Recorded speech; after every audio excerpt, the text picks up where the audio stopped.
mid 2025 last year is when we started saying, you know what, let's take it a little more serious. We got these little logos, we got that on the wall. Yeah, that's awesome. We branded the whole thing. So now we find ourselves being podcasters / musicians, but that wasn't the plan. Right. You know, in the beginning it was just an excuse to talk to our friends and talk about our music.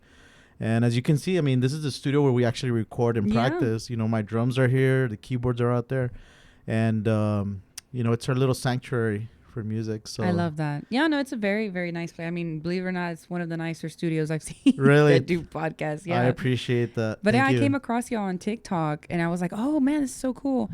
I think because besides Rock and Roll James, like, there's really no other podcast in, you know, McAllen that I know of. You know, there's a few out there. Really? There's a few. A lot. Plus, what do I know? a lot of good ones. And you know, I always say, you know, there's room for everybody. 100%. You know, I think it's like in music. You know, everybody has a proposal, something to offer. You know, like I told you right now off the air, I'm not necessarily a good, you know, communicator or a DJ or anything like that. But I do enjoy like just having chats, especially about music. So that kind of makes my job easier. Yeah. You know? I'm just kind of winging it as far as the technical side. But the musical and experience side of it, you know, that's my pro. Yeah. That's my bread and butter, you know, per se. Yeah. Well, I feel like with technology, we're all winging it. Yeah. Like, we're just trying to keep up with like the latest phone, the latest technology, the latest recording, the latest audio. Yeah. You know, so you're not alone in that. Yeah, that's definitely good to know. Jenny La Barbie Tejana, welcome to Mero Valle podcast. Hello. That's our formal introduction, just so you know. We don't do nothing, you know, too fancy or anything. It's like where's my red carpet? I know. I was about the red carpet, the drum roll, I'll add that on the flowers. I'll put all that on post production con AI y todo. I always tell people here it's you know, it's just a chat. You know, it's about having a conversation. I enjoy talking about music experiences and being a musician myself. It's always interesting to catch other people's perspective. Right. Because, you know, you see music or you know, the touring and everything through one lens, but seeing it through somebody else's eyes, it's like, oh, wow, like, that's true. You know, I've never seen it that way. So that's, you know, one of the things that I love about this. Yeah, I think people will be surprised on how much artists, I mean, we're all humans, right? We all have emotions. We all have stress. We all have fears. And yeah, I think people see artists and they're like, oh my God, like they're doing all this crazy stuff and this and that. And they don't put into mind like, yeah, but how many hours did she put into that? Or how many hours did it take? How much money did it take to do that production? You know, the thought behind of it all. I think things like this is good so that people can connect with the artists, you know, and those people and musicians. Kind of like a behind the scenes thing, right? There was a show in the 90s that I used to love. It went into the early 2000s. It was on VH1. It was called Behind the Music. Yes. It was great, wasn't it? I loved watching those. And I feel like that was like the beginning of binge watching before it was binge watching. Like you had to wait for the episodes, but when it started, I was like, oh, this is going to be good. Yeah, because all my favorite bands, especially like the rock scene from the 80s and all that. All the crazy stuff. I always wondered about that. Like, hey, how did they start? And that's what I loved about that show. You know, the way that they produced it. It was so entertaining because they went like from the beginning when they started and they made it all dramatic. Like, what's it called where they like remake the scene or whatever. Yeah, those were great. So it was, they're on YouTube actually. I've seen a few of them. Like I know the old stuff? Yeah. Or like new stuff? No, well, I don't think they do it anymore. But like all the classic ones, like the one I really like to watch is like the Pantera one. Pantera. Oh yeah. That's about the shooting. Yeah, that's a really good story. There's Nirvana's is up there. Guns N' Roses. I think Selena's even on there. Yes, that's true. Yeah, I mean, way before all this, now it's become very popular where they're doing a lot of documentaries, of course, with the new documentary, and there's the movie, the series. But way before that, you know, that's the only way that you could kind of get a behind the scenes. Yeah, I loved it. Look at it. So yeah, it's always good to catch up on what's going on with the artist. Yeah. So Jenny, what's going on with you? What are you doing in the Valley? Yeah, so right now in the middle of a radio tour, I just released a single called Ven Ven Ven. It's very different, but it's still so much fun. And I think it brings a lot of color and excitement to Tejano. So yeah, I released that song. It's the first single from my next coming EP. Which I don't have a title for it just yet, but we're working on it. Right. But Yeah, I'm just very excited, and I feel like this was very past due. I've never done a radio tour. This is my third year, almost going on 4 years in Tejano, and I never did a radio tour because people were in my ear telling me like, "Well, radio's dead. Like, what does it matter? Just stay on TikTok." And I listened, and I feel like it kind of suffered on my first album. Yeah. Not just that, but the connections. Obviously, I come from San Antonio, Texas, so driving and making that effort, a lot of the radio people, like, they really appreciate that, and I didn't realize that until we were already there, and they're like, "Man, I really wish you would have came in the first time around, like, you're so awesome, this and that, and it means so much." And it just, a lot of it too is independent artists, the cashing out to do it is not easy. But here I am, just trying to make the effort, trying to do it the right way, and just connect those dots that I needed to the first time around. Awesome. Paying your dues, as they say. Exactly. It's something. It's definitely something that's been lost in the whole, not just Tejano, but the whole business industry, where people just depend on social media. I've had a couple of DJs in here, like professional, well-known DJs from the Valley. They're programmers. They've been in the business for years. And it was so interesting to hear their perspective on how the industry has evolved, and how them being old school DJs have had to, in order to stay relevant in radio, they've had to evolve. Yeah. And they're doing it. And I do believe that radio is still very relevant. Also TV, TV stations. It's also important to, visit the right ones. I think the internet or social media just gave us like an extra tool. Really? So you're not dependent just on radio or on TV. The game has changed in that sense. Well, it's made it more easier for independent artists. I mean, it's shutting down the labels for sure. Yeah. To the point where now, like, even Netflix is becoming a label, because the world of social media has I become my own boss. I do my own videoing as much as I can. I'll outsource what I have to, like videography and photography, but the editing I could do myself. A lot of, obviously, marketing, do it myself on social media. Of course. And that's really where a lot of the labels would come into play. You can have a studio in your house now. Yeah. A lot of producers do. Ven was made in a house, in a living room. It wasn't made in this big old grand studio.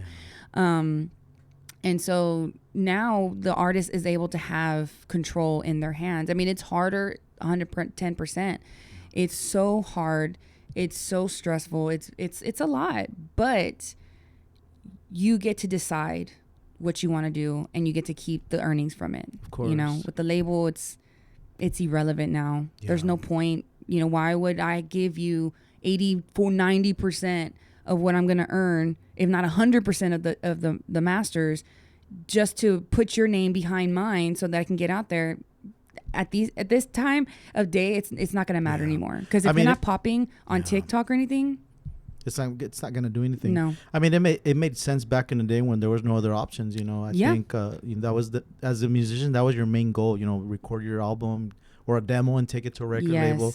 And like you said, that's totally unnecessarily. You don't have to do any of that now. Mm-mm. And I think it's a fun process. I think if you know how to manage it, it can. It is very stressful, like you said, but it can be something very fun as well, because you have full control of your creativity. Yes. If you decide, today I want to do a cumbia, and I want to do it about this, about that. You don't have somebody, what they call a producer, a musical producer, telling you, no, you can't do this because the label wants this, and all this marketing BS, which sometimes it works, but I feel that a lot of times it takes away from the actual raw talent. It does. How many good ideas have gone to waste because some producer who knows nothing about your music came in and said, no, that's wrong.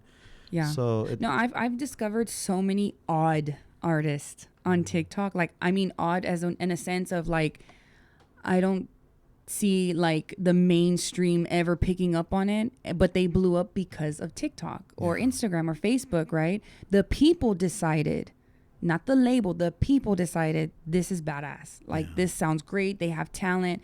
And then here comes the labels, like, hey, we want to sign you. And they're like, what's for what? Like, I don't need you. And I think that's so empowering for an artist. And those that know, they know, right? And then those that don't know, they're lazy. Yeah. That's just what it comes down to. Exactly. So, Jenny, there's a lot I want to talk about, a lot of questions I want to ask regarding your career or your music. I want to start at the beginning. Where does Jenny grow up? You said San Antonio, right? Yeah. Were you born there? Yes. Okay, born and raised. Born and raised in San Antonio. I went to John Paul Stevens High School. I'm a mom of 2. I have a 10-year-old son, a 3-year-old daughter. I've been married 13 years. And it's been one hell of a career. I started my career really after I had my son, but I was doing pop music. Right. And so after I had my daughter, my dad, because I grew up in Tejano. Let me back up a little more. I grew up in Tejano. I don't want people thinking like, oh, she's coming from the English market and she thinks she can do that. I grew up in Tejano. My dad and my uncles were a group called Los Agues back in the 90s. They were signed to Q Productions. You know, they were going to go on tour with Selena. Then tragedy struck, and then it just stopped, right? Their careers basically just stopped. And they didn't know where to go from there. So I grew up, and we were just talking about this in the car, that my dad and all my uncles that were in the band, we all lived together. Like a 5-bedroom house, we all lived together. And the living room was the rehearsal studio, you know, every day. And so I grew up with the mic always there. Of course, nobody paid attention to me because I was just a kid dancing around, but I understood like what, and then of course growing up with Selena, like watching her, hearing her, played a big part. And so after I had my daughter, my dad's like, he was hounding, chingas, you gotta do, you know, Tejano, you sound really good in Tejano. And the time I saw Tejano, honestly, how the rest of the world sees Tejano, where it's like, really? Like, there's nothing really going on with Tejano, you know? And he's like, well, just give it a try. We'll do one single and we'll see how it does. And so I did release Besos de Amor. And it did really good. You know, I love that traditional Tejano sound. I never want to take that away. But I do feel like there's nothing wrong with spicing it up or even carving my own lane in Tejano. You know, making my own charanga, right? Because I always bring that up to people because they're like, well, you know, it's too new. We don't even know what to call this. But what'd you call charanga when it came out? Yeah. And everybody loved that. Yeah. And I said, well, what do you call it? Charanga? Well, it's sub created its own deal in Tejano. You know, same thing with cumbia, techno cumbia. Yeah. You know, nobody questioned that, but because it was Selena. But at the end of the day, it was different. Yeah. You know, and so I just feel like I'm keeping Tejano as traditional as I can, but at the same time, we have to cater to the younger generation. And that's really where I feel like I'm doing my part as La Tejana Barbie Jenny B. I'm just trying to create my own little lane. And that's really what all I am. I love my family. I'm a very, very family-oriented woman. I work hard. I do general contracting with my dad. You know, hard manual work. But it's the only thing that gives me flexible hours because I work for my dad. So he knows, you know, and it's good money. You know, when the money's good, the money is good. When it's not, pues there's nothing there. But, you know, that's what I am. I work hard. I just try to keep to myself. Some of y'all be testing me on social media. It's part of the game. It's part of the game. Yeah. But, you know, that's basically all I am. I'm just a mom, a wife, a daughter who's chasing my dreams since I was literally like 2 years old.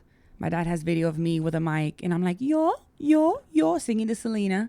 Didn't know a lick of Spanish. Still don't know a lick of Spanish. and I just knew it sounded good. Yeah. And I knew that I wanted to be in front of people at the age of 2. I had no problem, not shy. I'm very entertaining and I know how to work a stage. I couldn't tell you how I learned to do that. Yeah. I know how to do it. Yeah. And I feel like it's just God's gift. Well, it's interesting you mentioned that because that's exactly how I discovered you.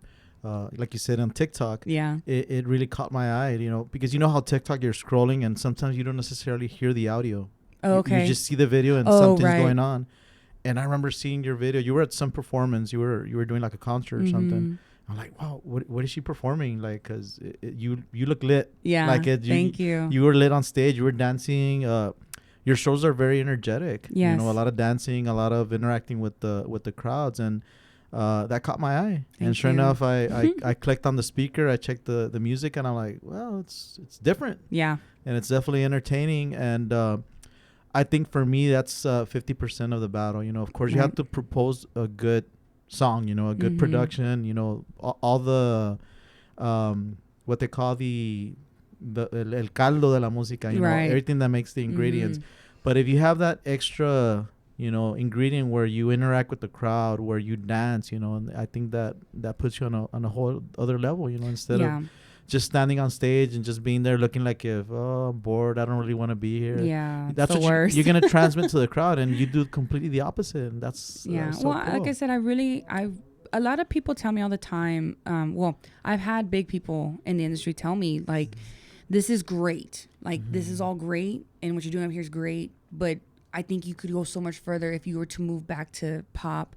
You got better connections now. You're more established. You're more branded. Yeah. You know, what are you doing? You doing it because your dad's telling you? Like, they literally asked me, you doing it because your dad's telling you to do it? And I was like, first of all, motherfucker, I'm a grown-ass woman. Yeah. My dad. I call a shot. Yeah, my dad and my husband are my partners because they have helped finance my career. And so we talk as a group, as a business. This is a business. But at the end of the day, I truly love performing and doing Tejano music. I do. I feel like it's so fun. And because I feel like it's on its downside, it's exciting to me, the thought, like, what if we could put this back on the map? Yeah. Like, not just me, like other, like Destiny Navaira, you know, the Emilio's kids, Gabriela Martinez, Eric Lee. Like, there's a lot of great upcoming artists that bring their own flair. A whole new generation. Yeah. And I think like, imagine to have the 90s era of Tejano, but like today, obviously it's not going to sound the same because it's that era. Just like the 70s Tejano didn't sound like the 80s Tejano and the 90s, you know. Yeah. And I just feel like it's exciting that the possibility that we, you know, if I can make enough noise to where people are like, I don't give a damn if she's doing honky talk. We want her over here. Yeah. And it's still Tejano on the main stage. Yeah. You know? Well, I think it's something, I admire the fact that you acknowledge that it's something that's going to have to be done as a group. Of course. Not just, of course, there's going to be some artists that are more successful than others. And that's just the nature of the industry. You know, not everybody can win a Grammy. Not everybody can have a #1 hit. Yeah. But everybody contributes to the genre. Right. You know, and I think that's a beautiful thing. It'd be interesting to see that. It would be crazy. If we could catch another wave of Tejano music being up there. Because there's a lot of good music out there. Not because you don't hear it on the radio, but if you go online and you check out new artists, you're like, hey, this you know, I can hear smacks. this. I can hear this bumping on the radio. Why isn't it on the radio? Yeah. Well, a lot of that too is politics. And I feel people or radio in general is dominated by too much nostalgia. Mm-hmm. You know, people always want to go back to the oldies, and it happens everywhere. Yeah. With all aspects of life, you know, people always, you know, anything that's from the past. Oh, remember like Nintendo? Remember? I want to go before COVID. Yeah, I want to go to that exactly. So it's fun. You know, it's fun to go back in time and kind of remember and all that. But you know, what about it? It begs the question: what about the future? You know, what's the future going to be like? What's it going to bring? You know. Well, what I like to ask, and I feel like it's important, Tejanos try to remember this, right? When the Jay Perez, the Jay Perez, the Gary Hobbs, the Stephanie Mutiels, right? Like, they start retiring. They start chipping away. They start, you know, fading away in a sense. I mean, their music will be forever, obviously, right? Yeah. What's going to happen to Tejano? Who's next? Who's going to be next? Yeah. You know, I feel like artists like Nathan Acosta, I believe is his name, with Secreto. Mm-hmm. Great kid. Like, so talented, so handsome. He's great. I would put him up as being the next, right? Elijah Ezekiel. I'm not sure if I'm saying it backwards, but he's also another great accordion player, you know, great. Possibly the next David Garza, you know. But other than that, who else? Mm-hmm. You know, like, we need more than just 2 or 3. Like you said, it's got to be a group effort. It wasn't just Selena. Yeah. It wasn't just Emilio. It wasn't just Shelly. It was like this whole, it was Mas, it was like, you know, Tropa F. It was a lot. All these artists paving the way, you know. Making but do you see how their own style? Yeah. Selena had her own cumbias. Emilio had his own flair of Tejano. Mas had their own flair of Tejana with the keys.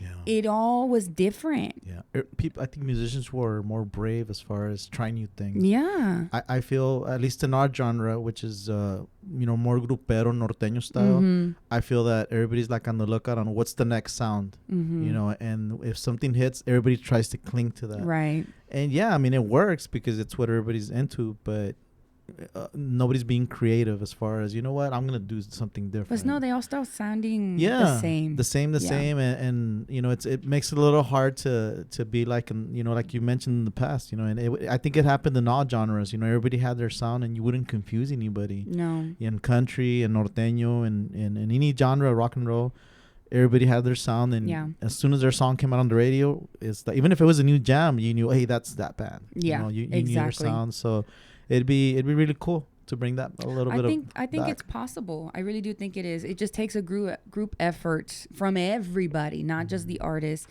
the listeners, the radio, the promoters, the festivals. Like, it would need to literally be a community deal in order for everyone to, like, you really care about the Tejano, give a few artists a try. Listen to them 1 or 2 songs. Even like on my album Mujeres Sensual, right? There's a song on there I promise you that you're gonna like. Just go check it out. That's all I ask. Just go check it out. And if not, please let me know, because I'm curious on what you want from me.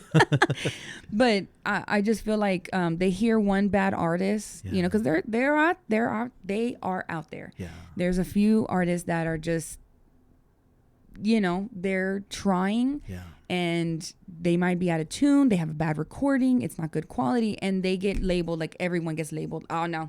New Tejano. No, never heard of her. Oh, not even going to bother, And it's just unfortunate. But like I said, I still have faith. All I can do is just be myself. I'm not trying to be Selena. I'm not trying to be anybody. All I can be is myself. Claro. And you know how stress-free that is? Because in the beginning, I will say, I was very like, oh man, like, I gotta let people like me. I gotta be like this. And oh my God, I can't say the wrong thing. And now I'm like, shut the fuck up. Like, I don't even care anymore. I don't care. I have tattoos. A lot of people gave me stuff for that too. Well, just you're a girl. Selena never had tattoos. I guarantee you, if she wasn't underneath Abraham, she might have. You don't know that, So it's interesting to imagine what Selena would be like today, right? You ever think about that? I do. Like, where would her music be? Where would she be as far as an artist? What would she be doing? I like to think that if Selena didn't pass, Selena would be doing what J-Lo's doing, and J-Lo be working at Taco Bell. You think? I do. I feel like the direction, think about it, the direction that she was going with her fashion and everything and her music, I feel like it's very J-Lo. And I kind of feel like that's where J-Lo, because remember, J-Lo spent a lot of time with the Quintanillas and in Selena's space and looked at a lot of stuff that Selena had going on. Yeah. So I feel like she grabbed a lot of inspiration from Selena. Absolutely. The jewels, the bodysuits, the body, like. Oh, no doubt. She did an excellent job as far as, the whole. She killed it. She mimicked Selena just, I think there's this video where they're interviewing Chris Perez, and he's like, man, when I saw her, I thought that was Selena all over again. That's gotta be hard, man. Yeah.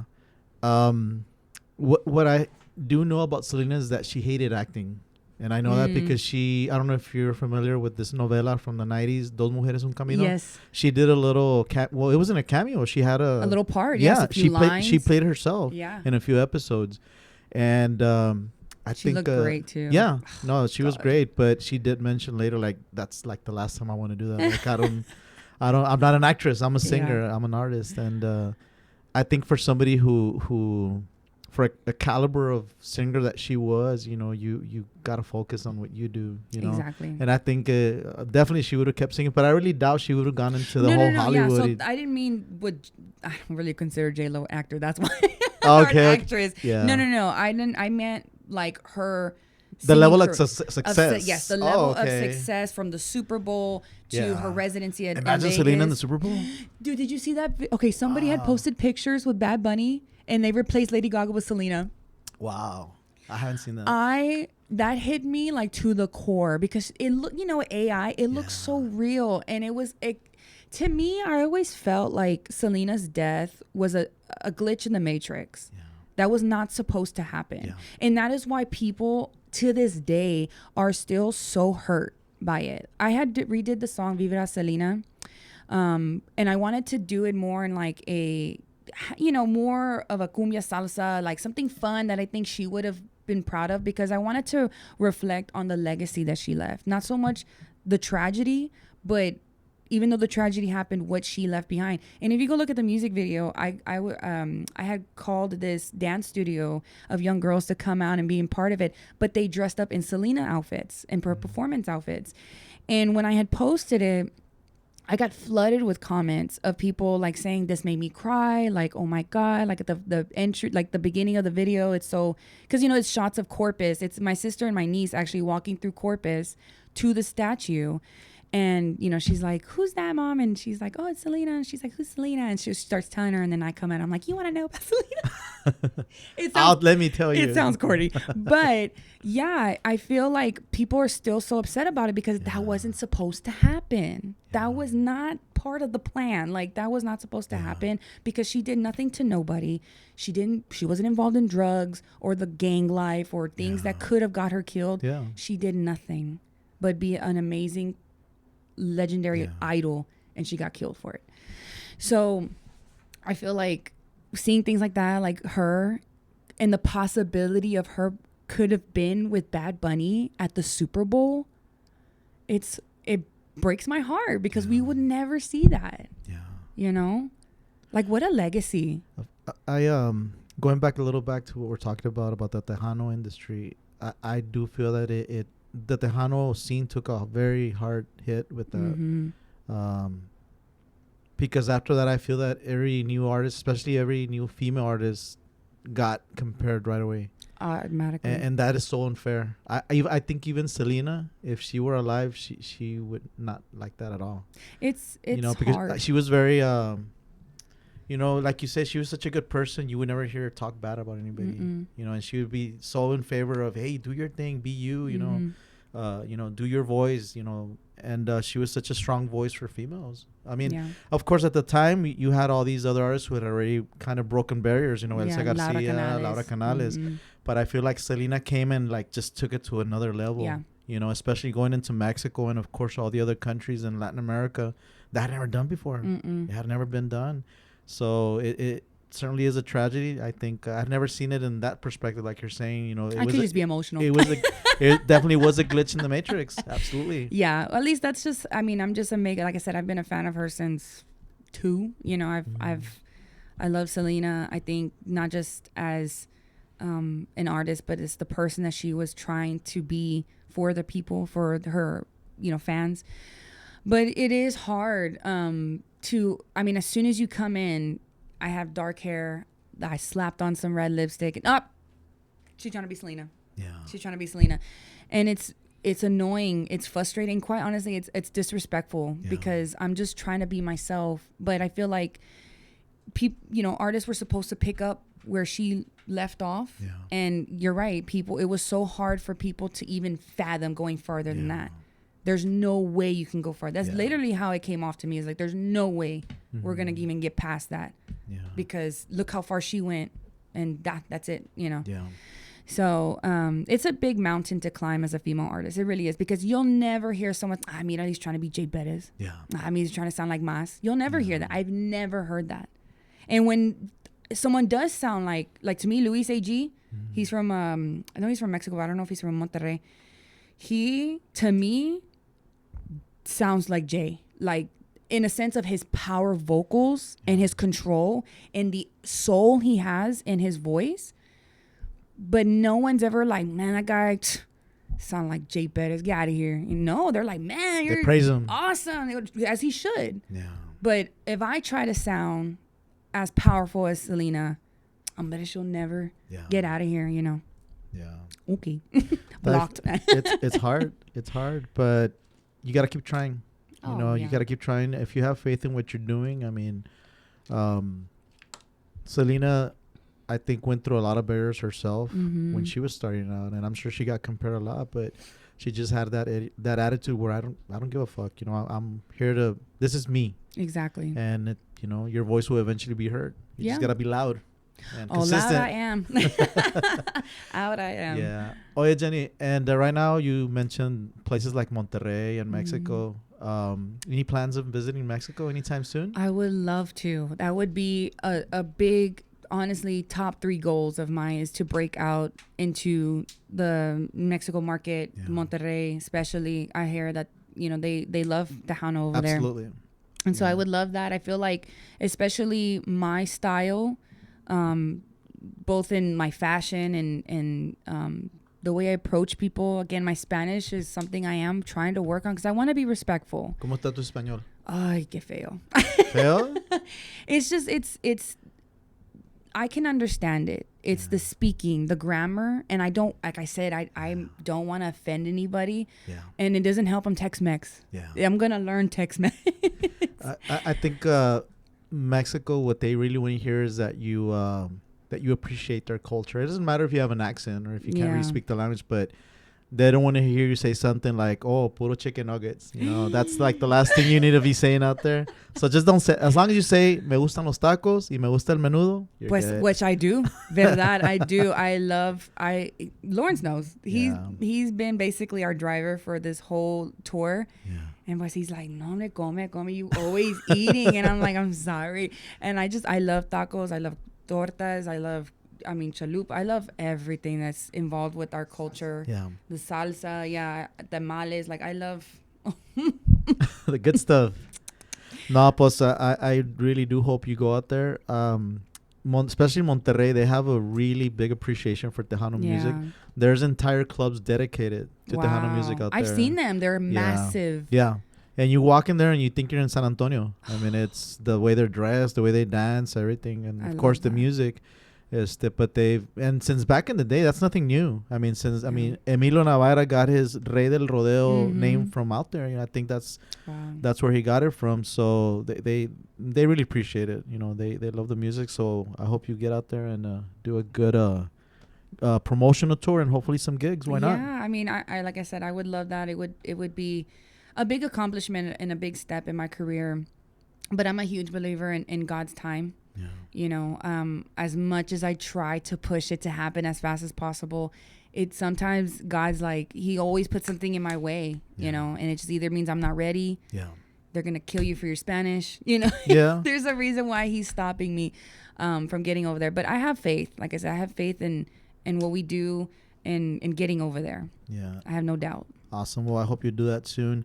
So what's in the plans for the future, for the immediate future? Do you have any concerts or presentations coming up? Yeah, so I'm going to be performing at Fanfare in San Antonio on March 14th. We have that. And then the next day I perform the national anthem at the Houston Rodeo. That came about from when I did the national anthem this past year at the NFL game, the North Carolina Panthers. Crazy. Wow. And so many big things came from that because no one's going to really expect this upcoming Tejano artist from San Antonio, and they flew me all the way out there to perform that in that stadium. Wow. It was insane. That's a huge venue. 79,000 people were there. It was packed up. Wow. How did that feel? Right. I don't want to be like, yes, of course. But at the same time, I feel like people always ask me, were you nervous? So many people. I didn't hear anything because I had my in-ears, because of the feedback. But I wasn't nervous, I think, because it felt right. Yeah. Like, I don't bust my butt trying to get myself out there to be like this in front of people. Like, I'm supposed to be there. You went and you did what you were I did supposed to do. Right. There was nothing that I was going to change. I knew how to sing the song. Yeah. The only difference was there's a lot of people, which, like I said, since a little kid, I don't mind people looking at me. I have no stage fright. I don't know what that is. Yeah. So that helped. That's a big advantage because I think most musicians, and I mean, especially singers, that's the worst thing to overcome. I saw an interview once with Vicente Fernandez when he was still alive, rest in peace, where the reporter was asking him, like, hey, after all these years, do you still get nervous? He's like, hell yeah. Like, I get nervous before every show, but that's how I know that, I still care about it. I still want to do a good job. I think all artists have their little, Yeah, you know, don't get me wrong. their Yeah. procedure of how to deal with that. Right. Maybe you just deal with it in a totally different way, and it works for you. Well, don't get me wrong. Like when I'm gonna get on stage, of course, there's those like, Yeah. here we go. Yeah, we're gonna go. Right. Like Kind of like a boxer, you know, going into you the just ring. Like, woo! Like you start, you know, some people take a shot or whatever, and like some people just jump around. And I think what it really is that once I hit that first note, yeah, we're good. Like we're good. And that's what happened with the stadium too. Is once I hit that first note and I knew I was in the pocket, well, the rest was easy peasy. And that's really all my shows. And really, it's a show. Like with me on my shows, I don't try to take it too serious because something could happen. You know, my mic could die. I could fall. We gotta keep going. Right? Yeah. I mean, roll with the punches. It's a live show. I'm going to forget the words, but I don't speak Spanish. Yeah. And yet I'm learning a whole 90-minute set of songs. Yeah. Don't ask me how. My tongue's just, I don't know. It's just weird. It's weird how that works, right? It's like, weird. So many artists that they don't speak a word of Spanish, yet they sing perfect Spanish, you know? Yeah. It's interesting how I don't judge. I don't question it. just go with it. Como salga. No, pero qué buena onda. Is there any specific instructions when you're gonna sing a national anthem at an event like that? Yeah. Like, are there any rules or anything? Yeah, that we they had tell to you? keep it under, I believe it was 90 seconds. Okay. So, you know, they're not asking for like, oh, say, like, don't hold it out. Like you gotta be dramatic, but keep it on a time. And so before, when we first got there, they were like, okay, we're going to do a quick run through. We're going to put the in-ears in, you know, see the mic, basically like a mic check. Right. And so we, you know, did it like 2 times. She timed it. And on the second one, she's like right on 96. She's like, you're going to kill it. Yeah. And sure enough, went out there and I was like, oh, here we go. Of course, I can't hear anything. I didn't hear anybody. No one yelling, no one cheering, because the in-ears, right? They're just like badass. And so I got there and start singing. I literally just like this. I just hear myself, right? So I'm killing it. And then I took them out because I can see everyone, you know, going crazy. I took them out, all these fireworks and shit. I was like, ah!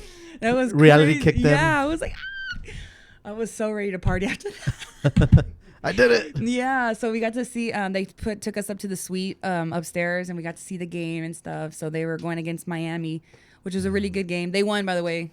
Awesome. I like to think it's because I killed it.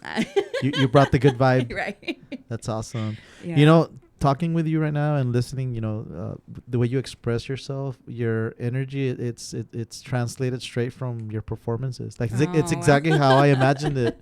Like seeing you perform, like you have just this energy about you. Yeah. You know, well, thank you. You put that into, you know, into the music, into speaking about it, and that's a good thing. I think don't ever lose that. No, I try not. Well, I think the day that I lose it, you'll tell that I just don't want to do it no more. Yeah. You know, I like, so like you said, like this is how I am on stage. This is how I am in the car. This is 100%. There's no like, hey, I'm Jenny B. La, la, la. Yeah. This is 100. That's too stressful. Yeah. I can't. I'm a mom. Like I got enough stress in my life. Life in itself is hard enough. I just want to be myself. Yeah. And I want to be able to bring this energy, whatever it is, the goofiness, the fun, the sexy. Like I want to bring it to Tejano. Yeah. And just, you know, leave an impression, if you will. People appreciate that more, the real stuff. Yeah. I've noticed that some of the most popular videos on TikTok are the ones that are just improvised, where it's just like a handheld phone. Authentic, yeah. Yeah, and when you try to put too much production into it and act it out, it's a little off. It's cringy. Yeah, exactly. Don't get me wrong, I like me a good cringe. Yeah. And I see it a lot because I edit my own videos also on the podcast. Yeah. And, you know, like I said in the beginning, I don't consider myself this, you know, big communicator and that I'm all flawless. You know, I have a lot of flaws, and I see when I'm editing, I'm like, oh man, why did I say that? Or why did I make those facial expressions? You know, but it's part of the game. You know, you just gotta learn to be comfortable with yourself and understand that 99% of the things you see in yourself, people are not seeing that. No, you know, all they're seeing is, you know, it's not that deep. Yeah. And if there are people hitting out there, like it's a very small percentage. The grand majority of people who don't even comment, they're just enjoying the content. Yeah, and they don't care. As I like to call them, the silent majority. Yes. You know, I think most people enjoy the music, most people enjoy the videos, but they just have nothing to, you know, to say about it, whether it's positive or negative. And there's always that small percentage of people that like to go. They have to stir the pot. As we say in Spanish, cagar el palo. You know, they go shit the stick, and you know it's part of the game. But you can't let that discourage you. You know, you can't let that. I always tell you, especially young artists. On our last episode, we had a couple of young kids in here, an 11-year-old girl singer and a 16-year-old boy, Tejano and Norteño singers. Oh, wow. They're up and coming here from the Valley. And Emery and Kevin Ortiz, les mando un saludo. They're doing really good stuff, but that's the number one thing I stress to them. Like, hey, don't get, you know, people are going to say negative stuff. Yeah. Don't let that get to you. You know, you have a beautiful voice, you have talent, you have charisma. People out there are gonna appreciate it. Just learn to focus on them. You know? Yeah, I feel like today's artists have it so much harder than the back in the day. Because remember, back in the day, you had like tabloids. Yeah. People would write stuff on just that one person would write something, you know, on a paper or a newspaper or magazine, and then you know people could decide. But you will never hear it. Yeah, you would never hear the people unless they're like outside your show and they're like, hey, Channel 4 was right or whatever, you know. Yeah. Other than that, you wouldn't hear it. Now on social media, you open it up and you're going to see people making videos, comments, photoshopping, you know, photos or whatever. Yeah. And you got to be able to handle. I mean, even for me, I'm a grown woman. And when I first came into Tejano, they were murdering me. Yeah. And it was taking me, because I had a video that, you know, was doing really well. It was a performance I did up north by Chicago. Excuse me, it was in Ohio. And I was wearing not a top that was suitable for me. I will admit that, and people were making fun of my top, you know, my top area, and you know, it was very hurtful because this was going viral and everyone can read the comments, and I was like, dude, like, should I delete this video because I don't want them saying this stuff? But I had to go through it to get tougher skin. Nowadays, you know, before they would say, you gotta have tough skin to get in this industry. You have to have bulletproof skin to be in this industry. Absolutely. Especially Tejano if you're a woman. Yeah. Because they will, I don't know how it is in Norteño, but over here it's the same. Rip you apart. So it's good that you told them that. I try to encourage the upcoming artists or you know, younger artists that like you know, try not to let it get to you, and if it makes you feel better, it makes me feel better. I just talk shit back because you know, I need to let them know, like, I'm not that artist that you think I am, because she's at the Tejana Barbie, let me get her under her skin. I dare you. You respond to comments on social media? I enjoy it. Okay. It's like a sport for you. It is. And my dad's like, you need to stop. A lot of the people I've worked with you know, with consulting and stuff, they're like, you have to stop doing that. And I'm like, it's my therapy. Like, I need to. Do they want you to stop? I'm sorry for interrupting you, but do you think they want you to stop because it's bad for your career, or because they don't want you to stress out? Yeah, they don't want me to stress out. Okay. I don't think it would be. But it doesn't seem to stress you out. In this day and age, hell no. In this day and, well, like I said before, it did. Yeah. You know, I would respond back, but I was responding back because I was pissed off. Yeah. You know, and I'm trying to let this person know, you're not gonna get to me, blah blah blah. My dad's like, look how you're sounding. Yeah. You know, and so now, in reverse, I just make fun of them. Yeah. You know, that's my sport, is getting back at them, because literally 100% of the time, the people that are talking down on me look like wild animals. So I've never been brought down by a baddie, by a good-looking man with a successful career. I've never been brought down by anyone like that. It's always miserable people who don't have a profile picture, and they're sitting on a couch, and they just made that profile 5 minutes ago. So it could be someone that I do know, and they're just trying to, you know, and that's the name of the game. Yeah, busy people who are successful don't have time to be doing, you know, that bullshit online. You know, they're busy being successful. And normally people like that, if they're gonna comment, it'll be something constructive. Exactly, you know, which I do appreciate that, and I can see it. They'll say like, "Hey, I love what you're doing, but I feel like A B C D A D," you know, and I tell them back. I don't like that, dude. The backhand. I don't like where they sugarcoat it, like, I like your stuff, but this, like, eliminate the but. Let's just say, hey, good job, awesome. If you ask me, then you know, maybe I can tell you. And I always do that. Like, it's not online. I never comment online, but with fellow musicians, you know, when they'll show me a song, or, you know, like, I'm a drummer, so fellow drummers will ask me, hey, what do you think of this drumming? And I'll be like, I'll try to point out everything that I do like, but I'll wait for them to tell me, no, don't bullshit me. Tell me, like, what do you really think? Tell me what you really think. And I'll be like, well, I would have done this. Yeah. I'm not gonna say it's wrong, but I would have tried this, and sometimes Right. that works. You know, I think that's the essence of being constructive. Where, Mhm. okay, I'm not gonna try to take away from your art, but if anything, I'll try to give something back. You know, give you an Yeah. idea, and if you can use it, badass. And if you don't, I'm not gonna get butthurt and say, oh, well, I gave you an idea and you didn't use it. I think a lot of it too is that they see, because usually it's the comments like that are like there's a thread already going, like it's a back and forth, and like people like they agree with that person, but they still want me to know that they still have love for me. Yeah. You know, which I appreciate. And I've had people, they'll comment, they'll be like, sounds cool, but you know, old school for life. And I'm like, sure, cool, whatever. You know, that's doesn't bother me, because I to this day still listen to old school Tejano too. Yeah. It's on my playlist. You know, Absolutely. it's that nostalgia we talked about. I would like to go back, and so I listen to that. You know, but yeah, I think that social media is a sport in its own, and it's you have to train yourself to because people are like, man, how do you do your videos and you're so good? I'm like, you just gotta keep posting. I used to hate talking to the camera. You have to learn learn what you hate, you know. And I did. Same thing with working out. Hate running, but I have to get my cardio up in order to do these high energetic shows. You know, singing and dancing, the lung capacity has to be at full capacity. So yeah, it's I feel like social media in itself is something you need to train on. It's part of the discipline of being a Yes. disciplined artist. Like you said, there's a lot of things we don't like to do. I always say, you know, when you're in a band or you're an artist, you know, the funnest part of it is being up on stage for 45 minutes. Which is only 10% of what Everything we do. else that comes with the package is traveling, doing interviews, and you have to find like a way to enjoy all that. If not, you're gonna become miserable. Yeah. You know, you have to be able to enjoy it. You know, going to interviews and like you say, learning to love the stuff you hate. Yeah. You know, and I think if you're good with that, you'll be on your way. Yeah, you learn to do it. It's like anything else. They say that saying, if you love what you do, it's not work, or it's not called a job, or something like that. Absolutely. I think it's the same thing for your music career. You just got to learn to like, oh man, I hate social media. I do too. Yeah. I hate that I have to take my phone out every 5 minutes to be checking on it, responding, sharing, taking videos, taking pictures, getting content. You know, Lawrence knows. I mean, he's been with me this whole time, and he's every time I put up my phone to start recording, he's like, oh my God, let me walk away because otra vez again. You know, but it's part of it. I have to do it because if not, my numbers will go down. Absolutely.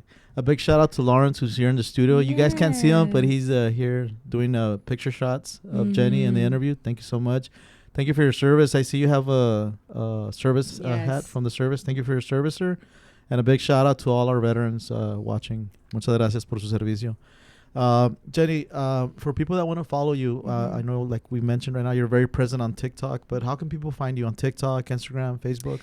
Yeah, so the easiest way is just go to my website. So it's jennybmusic.com, and it has all my social media links there, my music, my merchandise, a bio, you know, everything is just simply, even how to get contact for booking shows. It's easier just to go to my website. I mean, I can tell you it's officially _Jenny B, and then you got to go here for this one. You know, just go to the website. It's so much easier. I made it easier for y'all. Awesome. Well, for anybody that wants to follow her, I know a lot of people that are going to watch this interview probably already know who you are. That's cool. But if this is your first time, you go check her out. Give her a like, follow her, and leave some positive stuff, guys. Come on. And if you don't, you're going to find out. And if you don't, look, if you have something negative to say it about me, okay? Say, that guy, he sucks or whatever. I don't mind. I can take it. But no, I love interviews like this where it's just like boom, boom, and we're just talking, just like literally how we were before you press record. Yeah. It's just It's simple a continuation. conversation. It's a continuation of just normal life. I always picture it in my mind like a tennis game, like we're playing tennis. You know, I hit the ball towards you, you hit it back, and you know, and just like in any conversation, you know, and you know, just not try to be too robotic about it. You know, where I have this list and I gotta ask her this, I gotta ask. I think people, I mean, it's cool, but people like more like the real stuff, you know, where you're really saying it how it is. And you're like you said right now, you're being who you are. 100%. People appreciate that a lot more. Jenny, it was a real pleasure to meet you, to have you on the podcast. Same. I do want to say that I want to leave the door open for a part 2. So next time you're in the Valley, come visit us, you know, to give us an update on everything that you're doing. Before we do sign off, I want to send a shout out to your father, who's here as well. He's outside the studio. He takes care of you wherever you go. Like he's like your road manager. Yeah, he basically acts as my road manager. You know, because like I said, this is a ran as a company, so it's all in house. My mom helps me, you know, manage and create my my merch. My husband helps with the booking and financing. My dad helps with booking and financing, along with being a road manager, security, the mechanic for my bus. You know, we try to just keep it in-house as much as possible because, like I said, this is an empire, you know, that we're building. And we're all working. We love what we do, but we're working for a bigger and brighter future. And I hope it's with Tejano. I want it to be with Tejano. And if it's not, hey, I'm still going to go on being La Tejana Barbie. Absolutely. Even if I don't do Tejano anymore, I will still always be La Tejana Barbie. Who gave you that name? The people. Really? Yeah, I went to go perform for the first time as a Tejano artist. I was brand new into the scene. Yeah, Lawrence was there. It was in Brownsville. Okay. It was in Brownsville for Ruby and for a charity event she was doing. And, you know, I was wearing like this pink top. It had like this glittery fringe on it with a white skirt, and they're like, "Mírala, like a Barbie, a Tejana Barbie." And I took that and ran. Yeah. I literally built my whole branding around it. Awesome. You know, so the people gave it to me just like J-Lo. Well, like I always say in Spanish, te queda muy bien. I think you really carry it. You're a very beautiful woman, very talented, beautiful voice. And now meeting you in person, of course, it gives it a whole different perspective. So I congratulate you, and I wish you nothing but all the success in the world. Thank you so much. Thank you so much. I know I had reached out last minute, and I was like, "Hey, can I come by?"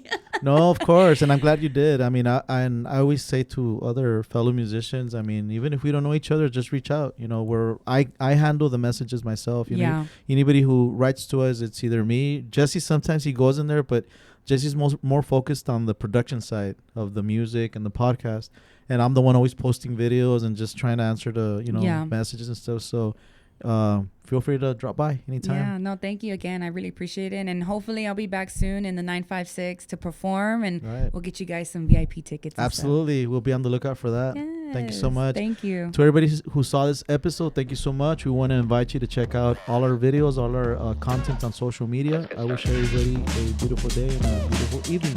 Bye bye.